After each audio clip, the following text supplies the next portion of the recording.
మహాశివుడు విష్ణుమూర్తికి ఇచ్చిన శాపం వలన హనుమంతుడు జన్మించాల్సి వచ్చింది అని మీకు తెలుసా? తెలియకపోతే ఈ వీడియో తప్పకుండా చూడండి. పూర్వం దక్షుడు అనే మహారాజు మహాశివుణ్ణి ఆహ్వానించకుండా యజ్ఞం చేశారు. ఇది చూసి అవమానంగా భావించిన దక్షుడి కుమార్తె అలాగే మహాశివుని భార్య అయిన సతీదేవి ఆ యజ్ఞజ్వాలలో దూకింది.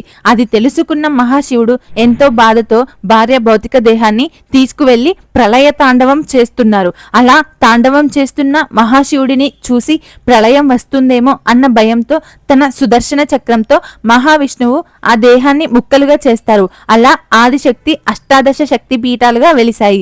అది చూసిన మహాశివుడు కోపంతో విష్ణుమూర్తిని శపిస్తాడు. నీవు కూడా నీ భార్యకు దూరం అయ్యి అనుభవిస్తావు అని. శాంతించిన శివుడు విష్ణుమూర్తికి ఇలా మాట ఇస్తాడు. ఎప్పుడు అయితే మహావిష్ణువు భార్య దూరం అయ్యి విలిపిస్తారో తానే సహాయం చేస్తాను అని. ఈ సీన్ మనకి రామాయణంలో రాముడిగా జన్మించిన విష్ణుమూర్తి సీతకు దూరమై విలపిస్తున్నప్పుడు మహాశివుని ప్రసాదం అయిన హనుమంతునిలా సహాయం చేయడానికి వస్తాడు.